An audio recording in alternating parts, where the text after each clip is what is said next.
अस्सलाम वालेकुम नाज़रीन, प्रोग्राम अनसेंसर्ड विद फयाज़ नाइट सां गॾु मां आहियां मुंहिंजो मेज़बान फयाज़ नाइट। नाज़रीन, अॼु 23 मार्च आहे ऐं अॼु खां लॻभॻि 84 साल अॻु यानी 23 मार्च 1940 ते पाकिस्तान जी करारदाद जे नाले सां हिकिड़ो रेज़ोल्यूशन जेको आहे लाहौर में, जिते हिन वक़्तु पंहिंजो यादगार पाकिस्तान जो मीनार ठहियलु आहे, उते ऑल इंडिया मुस्लिम लीग जे जेको आहे कन्वेंशन जे अंदरि इहा करारदाद मंज़ूर कई वई हुई, जंहिंमें गॾियल हिंदुस्तान जे अंदरि मुस्लमाननि ऐं पंहिंजो हिंदुनि जे लाइ जुदा जेको आहे पंहिंजो फीडरेटिंग यूनिट्स ऐं जी ॻाल्हि कई वई हुई ऐं उन सां गॾोगॾु उन्हनि जेके फीडरेटिंग यूनिट्स आहिनि उन जी ऑटोनॉमी यानी ख़ुदि मुख़्तियारी जी ॻाल्हि कई वई हुई। उहा जेका करारदाद हुई उनखे पोइ असां करारदाद पाकिस्तान जो नालो ॾिनो ऐं 23 मार्च खे यौम पाकिस्तान जे नाले सां असां मल्हाईंदा आहियूं। अॼु बि असां ॾिठो त पाकिस्तान जे ऐवान सदर में तक़रीब थी ऐं उनखां अलावा परेड थी जेका आहे, ऐं मुल्क जे कुंड कुर्छ में स्कूलनि, कॉलेजनि, यूनिवर्सिटियुनि ऐं ॿियनि जॻहियुनि ते जेको आहे इहो ॾींहुं इंतिहाई एहतराम, अक़ीदत, जोश ऐं वलवले सां मल्हायो वञे थो पियो। बहरहाल मुल्क जे ज़ाहिरा जेका ठहण जी ख़ुशी त हर मुल्क जे अवाम खे हुजे थी ऐं सभ खां वधीक उहा ख़ुशी जेका आहे उहा अवामी सतह ते जेका सेलिब्रेट कई वञे थी पई। पर पाकिस्तान जे अंदरि जेको ही असांजो सफ़र आहे 76-77 सालनि जो, 1947 खां वठी हेल ताईं जो, उन ते असां जेको 40 जी करारदाद खे, जंहिंखे पाकिस्तान जो बुनियादी डॉक्यूमेंट करे मञींदा आहियूं, उन करारदाद जे हवाले सां जेको आहे असां उन ते केतिरो अमल कयो, केतिरो न कयो, जेकॾहिं न कयो त उन में रुकावटूं कहिड़ियूं आहिनि ऐं जेकॾहिं असां कयो त उहो छो न कयो, छो जेको पाकिस्तान जे ख़ालिक़ जेको आहे उन वक़्तु जेका क़यादत हुई, उन्हनि जेके हिकिड़े नए रियासत जा जेके ख़्वाब ॾिठा ऐं उन में जेको हुननि चयो त हिते अहिड़ो मुल्क ठहंदो जेको वफ़ाक़ी हूंदो, जमहूरी हूंदो ऐं उन में जेको आहे सूबाई ख़ुदि मुख़्तियारी हूंदी ऐं उन में अवाम जी जेका आहे ख़ुशहाली जे बुनियाद लाइ ख़ुशहाली जे लाइ उहो मुल्क जो क़याम थियो। पर असां अॼु जॾहिं एतिरे अरसे खां पोइ, मुनी सदी खां पोइ जॾहिं उनजो जाइज़ो वठूं था, त अॼु बि असांजे मुल्क जे अंदरि अवाम जी वॾी अक्सर जेका आहे उहा गुरबत, बुख ऐं बदहाली जो शिकार छो आहे। ऐं उन सां गॾोगॾु पाकिस्तान जे अंदरि आइनी, जमहूरी, वफ़ाक़ी जेका निज़ाम आहे उन जे हवाले सां असांखे ख़दशा छो आहिनि ऐं छो दुनिया अॼु बि असांजे बारे में इहो चए पई। कंहिं दौर में कॾहिं असांखे चयो पियो वञे त इहो हाइब्रिड रिजीम आहे, कॾहिं असां लाइ चयो पियो वञे थो त इहो हाइब्रिड रिजीम बि न आहे, अथॉरिटेरियन रिजीम आहे। हालांकि असांजे मुल्क जे अंदरि असां ॾिसूं था त मुसलसल जेको आहे ही चौथी असेंबली 2002 जी असेंबली वजूद में आई, उन पंहिंजो टेन्योर पूरो कयो। 2008 जी असेंबली वजूद में आई, उन पंहिंजो टेन्योर पूरो कयो। उन खां पोइ 2013 जी असेंबली पंहिंजो टेन्योर पूरो कयो। उन खां पोइ 2018 जी असेंबली पंहिंजो टेन्योर पूरो कयो। हाणे वरी असां वटि इलेक्शन थी आहे ऐं नई हुकूमत साज़ी जो अमल पंहिंजे तकमील ते पहुची चुको आहे। 2002 वारी असेंबली खे त खणी इहो चयो वञे थो त उन वक़्तु परवेज़ मुशर्रफ जी आमरियत हुई, तंहिं करे उहो जमहूरी दौरु न हुयो। पर उनखां पोइ जेके असांजो 8 जी असेंबली, 13 जी असेंबली ऐं जेको आहे असांजी 18 जी असेंबली, यानी 15 साल असां मुसलसल जमहूरी अमल में गुज़रिया आहियूं। उनखां अॻु जेका आहे परवेज़ मुशर्रफ जी आमरियत, उनखां अॻु जेको आहे पंहिंजो 90 जो ॾहाको, जंहिंमें 58(2)B जो इस्तेमालु जे करे चूंडियल हुकूमतुनि जे मथां जेके वार थिया। उनखां अॻु जेको आहे ज़िया जी मार्शल लॉ, उनखां पहिरें जेको आहे भुट्टे साहिब जो मुख़्तसिर हिकिड़ो जमहूरी दौरु, उनखां अॻे जेको आहे 70 जे इलेक्शन में जेको आहे मुल्क जो विरहाङो, उनखां जेकॾहिं पोइ हिते वञूं था त याहया ख़ान जी मार्शल लॉ, उनखां पहिरें अयूब जी मार्शल लॉ, उनखां पहिरें जेको आहे इस्कंदर मिर्ज़ा जो गैर जमहूरी जेको आहे दौरु, उनखां अॻियां जेको आहे मलिक ग़ुलाम मोहम्मद ऐं उनखां अॻु में जेको आहे क़ाइद अज़म मोहम्मद अली जिन्ना ऐं लियाक़त अली ख़ान जो दौरु। इहा आहे मुल्क जी मुख़्तसिर तारीख़। पर उन तारीख़ जे अंदरि असां ॾिसूं था त इहा समूरी तारीख़ असां अॼु ते हिते बीठा आहियूं, इन जो जाइज़ो वठंदासीं। उन जाइज़े वठण लाइ असां सां मुल्क जा जेके इंतिहाई पढ़िया लिखिया जेके पंहिंजो स्कॉलर साईं पंहिंजो सोहेल सांगी साहब, असांजा मारूफ़ तजनिगार असां सां गॾु आहिनि। उन सां गॾोगॾु आसिम सजाद साहब असांखे इस्लामाबाद में ज्वाइन किया है। अचो तो उन गुफ्तगू के अॻिते वधायूं। आसिम सजाद साहब, आपसे बातचीत का सिलसिला शुरू करते हैं। क्या समझते हैं कि वो जो अपना था कि ये करारदाद पाकिस्तान को अगर देखा जाए तो उसके जो दो नुकात हैं बुनियादी तौर पर, वो एक तो टू नेशन थ्योरी की बात थी उसमें क्योंकि वो फेडरेटिंग यूनिट्स जो थे वो जो एक के अंदर जहाँ पे हिंदू मेजॉरिटी, एक के अंदर जो है वो मुस्लिम मेजॉरिटी, और बाकी तीसरा जो अपना उसमें सेगमेंट था जिसके अंदर कहा गया था कि वो जहाँ पे मिक्स आबादी है, तो वो टू नेशन थ्योरी के बुनियाद पर था और उसके अंदर ऑटोनमस जो है वो फेडरेटिंग यूनिट्स की बात की गई थी। हम उसको करारदाद पाकिस्तान कहते हैं, लेकिन क्या उसके जो बुनियादी असास हैं उसका अगर तारीख के एक 3 क्वार्टर सदी के जो है वो गुजरने के बाद अगर उसका जायजा लें तो उस अमल को किस तरह देखेंगे आप? बहुत शुक्रिया। वैसे तो मेरा ख्याल है कि बहुत सारे अबहाम वक्त के साथ साथ बनाए गए हैं, बढ़ाए गए हैं। एक तो ये कि करारदाद पाकिस्तान, इसको कहना तो तारीखी तौर पर इसलिए भी गलत है क्योंकि उस डॉक्यूमेंट में पाकिस्तान का लफ्ज़ कहीं भी नहीं था। करारदाद लाहौर था वो, और वो यानी कि जैसे आपने कहा कि उसमें जो बुनियादी बात थी, जो मैं समझता हूँ बुनियादी बात थी, वो ये था कि ये सेल्फ रेगुलेटिंग ऑटोनमस यूनिट्स की बात हुई। और ये भी मेरा ख्याल है कि बाद अज़ां टू नेशन थ्योरी का जिस तरह यहाँ पे सरकारी सतह पे इसको किया गया या बढ़ाया गया, बनाया गया, पेश किया गया, उस वक्त 1940 में तो कम से कम इतना कोई सादा और एक तरह से बेढंगा तरीके से ये बात नहीं की गई कि यहाँ पे सिर्फ हिंदू और मुसलमान हैं। जैसे आपने कहा मिक्स्ड आबादी, दीगर मज़ाहब, दीगर कौम, इवन कौम की तारीफ को मज़हब के साथ नथी करना, ये बहुत कुछ बाद में हुआ। 40 में तो मेरा ख्याल है एक बहुत ही बुनियादी नौइयत का ढांचा तस्वर किया गया था, और बल्कि उस वक्त ये भी यानी कि इसका भी एक तरह से इम्कान न सिर्फ था बल्कि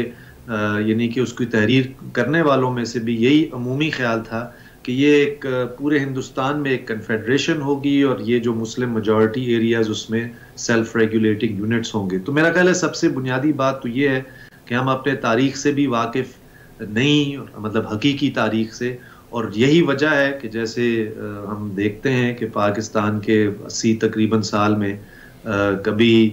आमरीतें रहीं, जमहूरियत रही नहीं, वफाक का तो कोई तस्वर ही नहीं है कम से कम कागज़ के अलावा। तो ये अगर हम तारीख को अगर रिकवर करें, हकीकी तारीख को, शायद हम कम से कम समझ पाएंगे कि क्या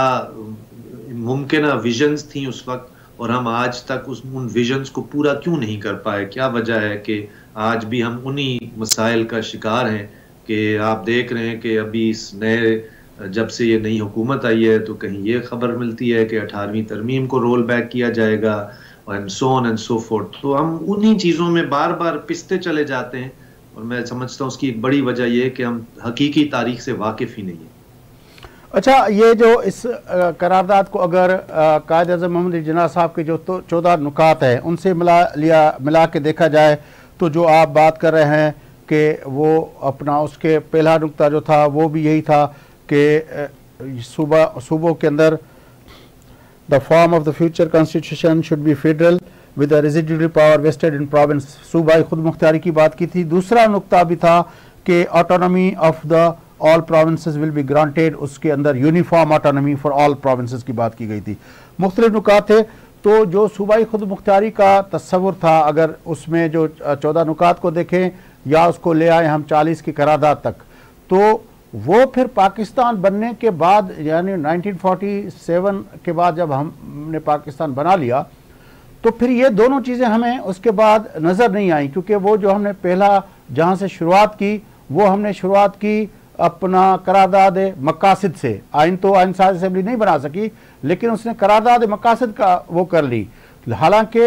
ये जब आइन साज असेंबली का जो पहला इजलास था जो अपना 11 अगस्त को हुआ था, उसमें कायद-ए-आज़म मोहम्मद अली जिन्ना साहब ने जो स्पीच दी थी उसमें उसने तो एक सेक्युलर विजन दिया था कि you are free to go to your temple, you are free to go to your mosque, you are free to go to your church or any other place of worship, और रियासत की नज़र में जो सारे शहरी हैं वो बराबर है, उसके रिलीजन का बुनियाद पर उसके साथ तफरीक नहीं की जाएगी। लेकिन फिर उसी आइन साज असेंबली ने जिन्ना साहब की जो पहली स्पीच थी उसके बरक्स करारदाद मकासद पास करके उसको जो है वो रियासत को एक इस्लामी अपना पहनावा पहना दिया, मजहबी पहनावा। जी इसी तरह है। और जैसे मैंने कहा ना कि अभाम तो उस वक्त भी थे, और अगर हम तारीख में जाकर, जैसे मैंने कहा, एक हकीकी नज़र से चीज़ों को देखेंगे, तो मेरा ख्याल है पाकिस्तान हो या कोई भी दुनिया का मुल्क हो, तारीख में मफादात होते हैं और मफादात का टकराव होता है। और यानी कि ये नहीं कहा जा सकता, जैसे आज भी हमारे नौजवान या छोटे बच्चों तक को सिखाया जाता है कि तमाम मुसलमान बरसगीर के एक ही तरह के थे, और दूसरी तरफ तमाम हिंदू, जैसे मैंने कहा, एक बहुत ही बेढंगे और गैर तारीखी अंदाज में जब हम समाज के तजादात को और सियासत के तजादात को देखने की कोशिश करते हैं, तो यही वजह है कि हम बार बार फिर उन्हीं मसाइल का शिकार होते हैं। तो जैसे आपने कहा कि ये मुख्तलिफ विजन्स थी, एक सेक्युलर भी था, मजहबी, और ये आपके शायद सुनने वालों को किसी हद तक पता भी होगा कि मजहबी जमातों ने, बमाए मौदूदी साहब ने, जमात इस्लामी ने उस वक्त एक्चुअली पाकिस्तान के इस वाले वजूद को और उसके बनने को एक्चुअली अपोज किया था। लेकिन एक दफ़ा बन गया तो फिर वही मफादात हों,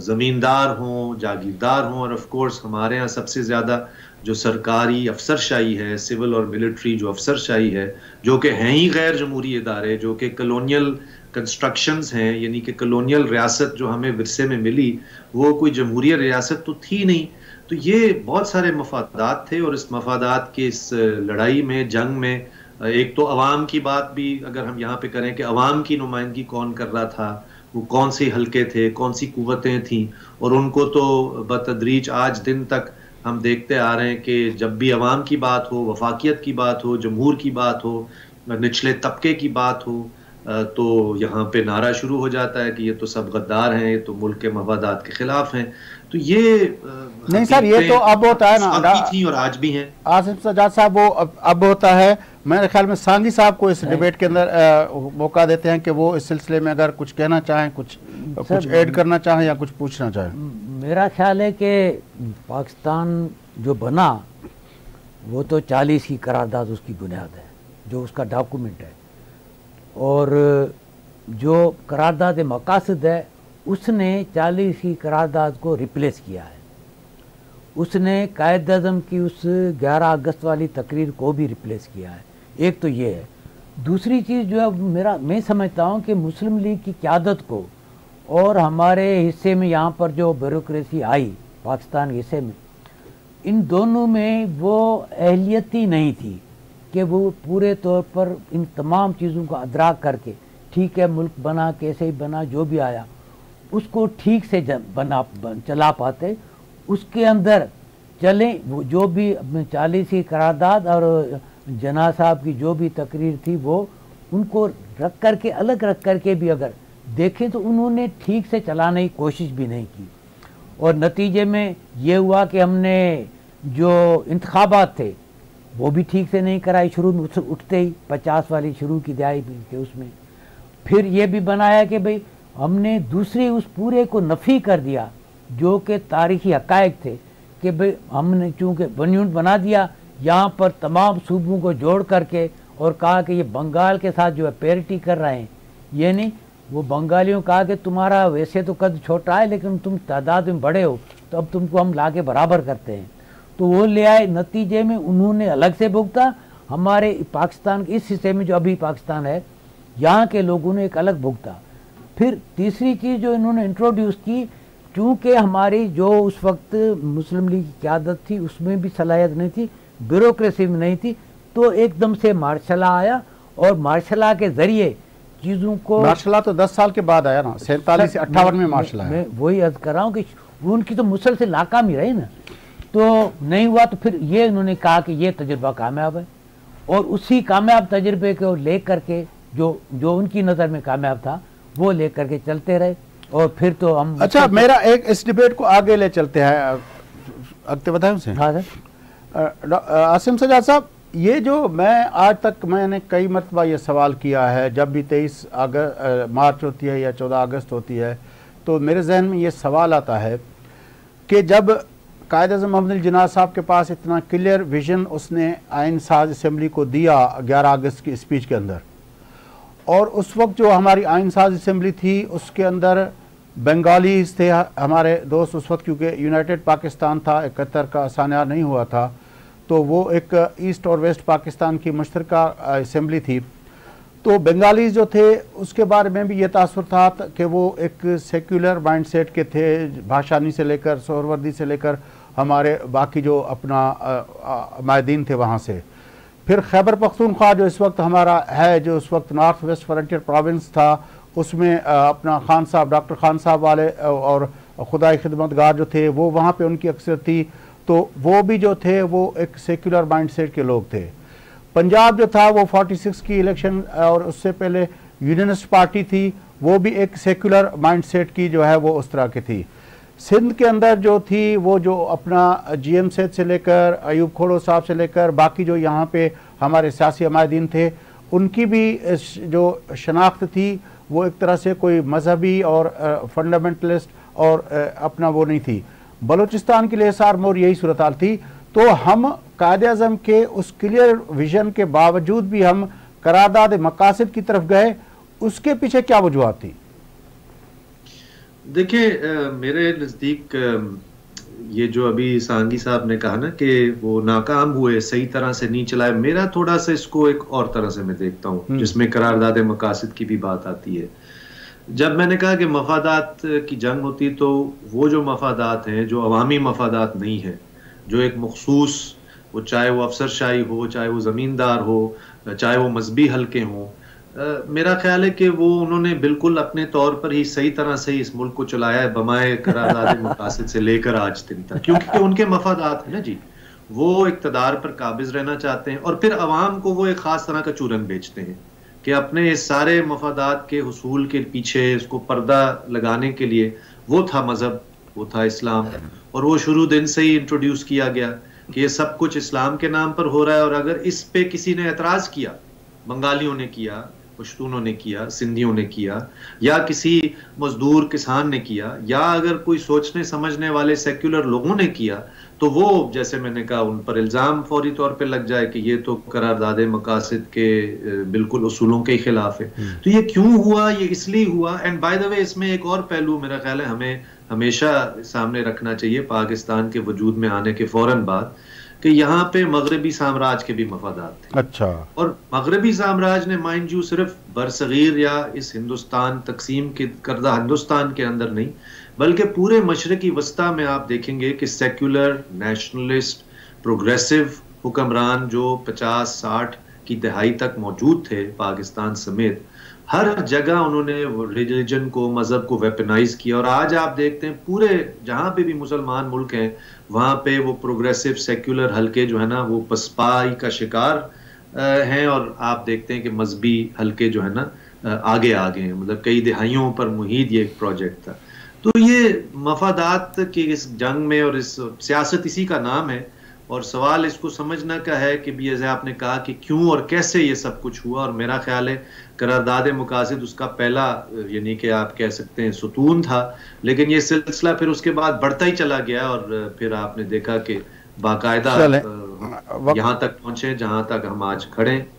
वक्फा लेते हैं। आसिम सजाद साहब, आपकी बड़ी मेहरबानी, आपने आज के अहम मौके पर अपने व्यूज़ हमारे साथ शेयर किए। नाज़रीन, वक्फो उठा वक्फे का मोटी जी इन गुफ्तगू के अॻिते वधाईंदासीं, वसन कर रहिजो।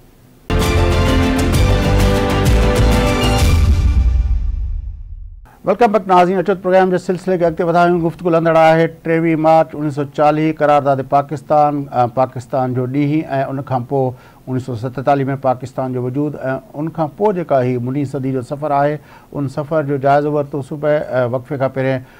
आसिम सजाद साहब असां सां गॾु हुआ। हाणे असांखे पंहिंजो साईं सोहेल सांगी साहब असां सां गॾु आहिनि, पर असांखे मुल्क जे हिकिड़े ॿिए मारूफ़ स्कॉलर डॉक्टर रियाज़ अहमद शेख साहब जॉइन कयो आहे। पाण ज़ेबिस्ट में पंहिंजो सोशल साइंसिस जा डीन आहिनि। डॉक्टर साहब, तव्हांखे भलीकार चऊं था, ऐं अॼु जे हिन अहम ॾींहं जे हवाले सां असां गुफ़्तगू कईसूं त हीउ जेको असांजो सफ़र आहे जेको 1940 में 23 मार्च खां शुरू थियो, पोइ 1947 में 14 अगस्त ते उन ख़्वाब जी साबियां थी, पर उन ख़्वाब जी साबियां खां पोइ जेको उन ख़्वाब जी जेका समरात अवाम खे मिलणु खपंदा हुआ, अॼु जॾहिं असां 47 खां पोइ जॾहिं तक़रीबन मुनी सदी जो सफ़र असां पूरो करे चुका आहियूं, त असांखे लॻे थो त मुल्क जे अंदरि गुरबत आहे, मुल्क जे अंदरि अवाम जी वॾी अक्सर जेका आहे उहा बुख ऐं बदहाली जो शिकार आहे। मुल्क जे अंदरि जेका हिकिड़ी जमहूरी इदारनि जी बालादस्ती जेका आहे उन जे अॻियां हिकिड़ो वॾो सुवाल जेको आहे बीठल आहे। उन खां अलावा मुल्क जे अंदरि जेको कानून जी ऐं आइन जी हुक्मरानी वारो जेको तस्वुरु आहे उन जे आॾो बि सुवाल बीठल आहिनि त असांजो इहो सफ़र असां किथे कहिड़ियूं ग़लतियूं कयोसीं जो अॼु असां हिते पहुता आहियूं। अदा वॾी महिरबानी तव्हांजी, तव्हां त हीउ जेके प्रोग्राम पिया कयो। अच्छा, सभिनी खां पहिरियों हीउ जेको असां चऊं था त इहो 70-75 साल जो जेको सफ़र आहे असां किथे पहुचूं त मुंहिंजो ख़्यालु आहे इन खां असांखे ॾिसणु खपे त मुल्क ठहियो कीअं ऐं इन मुल्क ठहण में जेके सोशल फोर्सिस हुयूं जेके असां चवंदा आहियूं त समाजी क़ुवतूं कहिड़ियूं हुयूं। त इहो मुस्लिम लीग जी जेकी तहरीक हुई या मुस्लिम मेजॉरिटी सूबनि में न हुई जिते पाकिस्तान क़ाइमु आहे, बल्कि उन्हनि इलाइक़नि में हुई जिते मुस्लमान जेके आहिनि अक़लियत में हुया, मतिलबु यूपी सीपी बिहार वग़ैरह में। ऐं वॾे हद ताईं मतिलबु तव्हां ॾिसो 1937 ताईं मुस्लिम लीग खे न त को अक्सरियत हासिलु हुई इन्हनि सॼनि सूबनि में, न पंजाब में न सिंध में सवाइ बंगाल जे। त पोइ हीउ जेको 1946 में जॾहिं नज़र अचणु शुरू थी वियो त हाणे त वारागो थींदो ऐं मुल्क ठहंदा ॿिया, त पोइ जेके वॾा जागीरदार हुया, हीअ जेके शराइन जन जा मालिक हुया, हीअ फ़क़ीर हुया, पीर हुया, इन्हनि सभिनीनि खे लॻो त हाणे पाकिस्तान ठहण वारो आहे। ऐं कांग्रेस उते ऐलान करे छॾियो हो त भई असां लैंड रिफॉर्म कंदासूं, मिलत ज़राई सुधारा आणींदासूं। जॾहिं मुस्लिम लीग चयो त असां को ज़राई सुधारा कोन आणींदासूं। त पोइ हीउ सर फिरोज़ ख़ानून जेको बाद में पाकिस्तान जो वज़ीर आज़म ठहियो, उन खां असांजे हिकिड़े मार्क्सिस्ट दोस्त प्रोफेसर हमज़ा अलवी 1951 में इहा ॻाल्हि पुछा कई त तव्हां त मुंड में यूनियनिस्ट पार्टी में हुयो, तव्हां सेकुलर हुयो, पोइ तव्हांखे छा थियो जो तव्हां मुस्लिम लीग जी हिमायत कई? त उन्हनि जो चवणु हो त भाई मुस्लिम लीग असांखे चयो त असां तव्हांजा ज़राई सुधारा कोन कंदासूं, जॾहिं कांग्रेस चयो त असां ज़राई सुधारा कंदासूं। त पोइ असां पंहिंजी ज़मीनूं बचायूं आहे ऐं मुस्लिम लीग में शामिलु थियूं आहे, या असां पंहिंजी ज़मीनूं जेके फुरायूं आहे कांग्रेस में वञूं आहे सेकुलर थियूं आहे। त हीउ तमामु अहम टर्निंग पॉइंट हो। त हाणे हीअ जेके तव्हां ॻाल्हि कई त हिन मुल्क में गुरबत आहे, हिन मुल्क में अफ़लास आहे, हिन मुल्क में जेको आहे हेव्स नॉट वधंदा था वञनि, त पोइ उन में असांखे बुनियादी तौर ते उन सबब खे ॻोल्हणो पवंदो। ऐं तव्हां ॾिसो फौरन 1951 में बंगाल में जेके हाणे असां बांग्लादेश ऐं त ओड़ी महिल असां जेको उनखे ईस्ट पाकिस्तान चवंदासूं, उते जा जेके बंगाली आहे उन्हनि चई छॾियोसीं त असांखे हीअ ज़राई सुधारा करणा पवंदा। ऐं उन्हनि ज़राई सुधारा कया ऐं जंहिंजो कारण तव्हां ॾिसो अॼु बांग्लादेश किथे बीठो आहे 1971 खां पोइ, ऐं असीं किथे बीठा आहियूं। त मुंहिंजो ख़्याल में कुझु बुनियादी सवाल असांखे पंहिंजे पाण खां पुछणा पवंदा त हीअ जेके असां कंप्रोमाइज़ पॉलिटिक्स कईसीं, अॼु बि इहो ई साॻियो हाल आहे। कंप्रोमाइज़ पॉलिटिक्स जेके कयूं था त कंप्रोमाइज़ पॉलिटिक्स जा नतीजा बि कंप्रोमाइज़ असांजे साम्हूं था अचनि। अच्छा डॉक्टर साहब, पर इहो त थियो हिकिड़ो क्लास क्वेश्चन जेको आहे उन जे हवाले सां ॻाल्हायूं था पिया, पर ज़ाहिर आहे अॼु जे दुनिया में पाण ॻाल्हायूं था ऐं उन वक़्तु जॾहिं लैंड रिफॉर्म्स जूं ॻाल्हियूं थींदियूं हुयूं हिंदुस्तान जे अंदरि थियूं, पाकिस्तान जे अंदरि बि अयूब ख़ान जे दौर में बि लैंड रिफॉर्म्स जी ॻाल्हि थी, भुट्टो साहिब जे दौर में बि लैंड रिफॉर्म्स जी ॻाल्हि थी। उहे लैंड रिफॉर्म्स अमली तरह केतिरियूं थियूं उहो हिकिड़ो ॿियो नुक़्तो आहे, पर हिकिड़ो इहो दौरु हुयो जंहिंमें लैंड रिफॉर्म्स जी ॻाल्हि थी।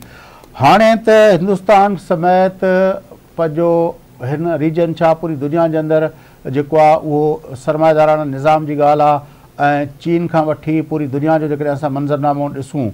त दुनिया त हाणे उहा जेका आहे हैव नॉट्स जंहिंजी ॻाल्हि कयो था उन जे लाइ त मईशत दुनिया जी जेका ग्लोबल इकोनॉमिक सिस्टम आहे उन में जेको असांजे सोशलिस्ट ब्लॉक जे अचण खां पोइ जेको इहो तसवुरु बुरियो त हैव नॉट्स जी ॻाल्हि करणी आहे, अहिड़ी मईशत जंहिंमें हैव नॉट्स जो जेको आहे उन जे लाइ कुझु हुजे। हाणे त दुनिया उनखां घणो अॻिते निकिरी वई आहे। हाणे छा मसइलो आहे असांजो त असां अॼु जेको आहे उन जेको आहे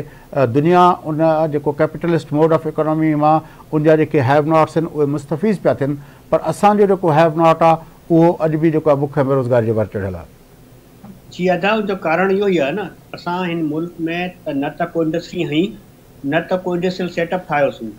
तव्हां ॾिसो न उहा ई मुसीबत इहा आहे त असां रेंटल इकॉनमी ते हलायोसीं इहो मुल्क। असां सोचियोसीं त भाई हीअ असां छो त कम्युनिस्ट ब्लॉक जे अॻियां जेको आहे फ्रंट लाइन हूंदासूं, हीअ लिखियल ॻाल्हियूं ईअं की लिखियल ॻाल्हियूं कोन्हनि। अफ़गान जहाद खां मीर अयूब ख़ान जे दौर खां 1950 खां असां चयोसीं असांखे महिनत करण जी का ज़रूरत कोन्हे, असां मिशनरी तौर ते वड़ंदासूं ऐं असांखे ॿाहिरियां पैसा ईंदा, असांखे नवाण आणण जी कहिड़ी ज़रूरत आहे। इहो ई कारण आहे त हिन मुल्क में न त इंडस्ट्री लॻी न कुझु डेवलपमेंट थी। हाणे तव्हांजो जेको हाणे जेके तव्हां सवाल पिया कयो त इंटरनेशनली जेकी दुनिया में इकॉनमी जी सूरत हाल बदिली आहे, तव्हां इकॉनमी में कुझु पैदा कंदो त एक्सपोर्ट कंदो न। अदा जॾहिं असां पैदा ई कोन था कयूं, असां का शइ ठाहियूं नथा जेके दुनिया खे मोकिले सघूं, त पोइ असांजी एक्सपोर्ट त ज़ीरो हूंदी न। ऐं जंहिंजो हाणे तव्हांखे सूरत हाल नज़र थी अचे त असां वटि का अहिड़ी का मशीनरी आहे कोन, असां वटि हाई क्वालिटी जेका प्रोडक्ट अचनि कोन थियूं, मतिलबु IT जी इंडस्ट्री आहे या ॿी कई इंडस्ट्रियूं। टेक्सटाइल इंडस्ट्री जेके असां 50 ऐं 60 जे ॾहाकनि में हीअ साॻी इंडस्ट्री आहे, तव्हां दुनिया खे केतिरी टेक्सटाइल विकिणंदो, ज़ाहिरी ॻाल्हि आहे असां तव्हांखे उनखे अॻिते वञणो पवंदो, उहो असां वटि आहे कोन। मिसाल तौरु 1970 में जॾहिं असांखे सोवियत यूनियन स्टील मिल ॾिनी पाकिस्तान खे, स्टील मिल खे चइबो आहे त it's a mother of all industry, त जेकॾहिं स्टील मिल लॻंदी आहे त पोइ उन खां पोइ तव्हांजी अॻिते जेकी आहे नई इंडस्ट्री लॻंदी। असां हुन स्टील मिल जो छा हाल कयो हुते? रीज़न इहो ई हो त असांखे का शौक़ु कोन हो, असां सम्झूं पिया त ईज़ी मनी ईंदी, ईज़ी पैसा ईंदा, त जहाज जे नाले ते अचनि, ॿिए नाले ते अचनि, जंहिंजे करे असां सोसाइटी खे इनटॉलरेंस करे छॾियोसीं। सोसाइटी में साइंटिफिक अप्रोच निकिरी वई। तव्हांखे यादि हूंदो 4 साल अॻु में सियालकोट में हिकिड़ो श्रीलंकन शहरी हो जंहिं ते असां कूड़ो बिलासतमी जो इल्ज़ाम आयोसीं, उनजी लाश खे ॿाहिरि ॾिनीसीं, सॼे शहर में उनखे घुमायोसीं हुई, त असां दुनिया खे पैगाम छा ॾिनोसीं? पैगाम इहो ॾिनोसीं त इहो उहो माशरो कोन्हे जे माशरे में को अचे ऐं जे माशरे में को कमु करे या कुझु सूरत हाल थिए। त इन सूरत हाल डॉक्टर साहब जेको तव्हां 70 जे ॾहाके जी ॻाल्हि कयो था, 70 जे ॾहाके में पंहिंजो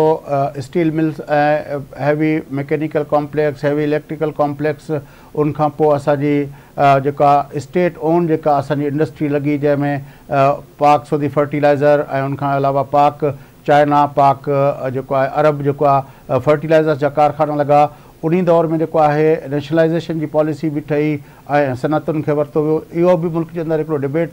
थींदो आहे त जेकॾहिं असां उन वक़्तु ज़ुल्फ़िकार अली भुट्टो साहिबु इहा नेशनलाइज़ेशन जी पॉलिसी न करे हा त शायदि असांजे मुल्क में बि के टाटा, के बिरला, के इन तरह जा वॾा जेके आहिनि पंहिंजो सनअतकार जेके आहिनि उहे पैदा थी वञनि हा। जॾहिं त तव्हां ॻाल्हि जी जी जी डॉक्टर साहब जी अदा ॾिसो, पाकिस्तान में त हिकिड़ो डिबेट रहियो आहे मुंड खां, त पाकिस्तान में ही भुट्टे साहब जी नेशनलाइज़ेशन जेकी आहे को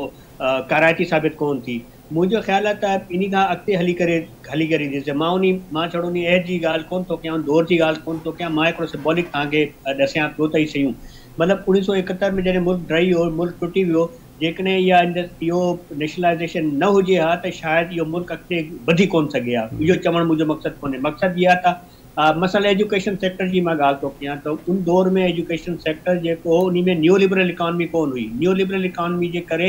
डिफरेंस वधिया आहिनि। मतिलबु असां जॾहिं आयासीं या बाक़ी जेके असांजा सीनियर दोस्त हुया उहे सभु सरकारी स्कूलनि खां पढ़ी आया। हाणे सुवालु इहो आहे त सरकारी स्कूल त वधी आहिनि,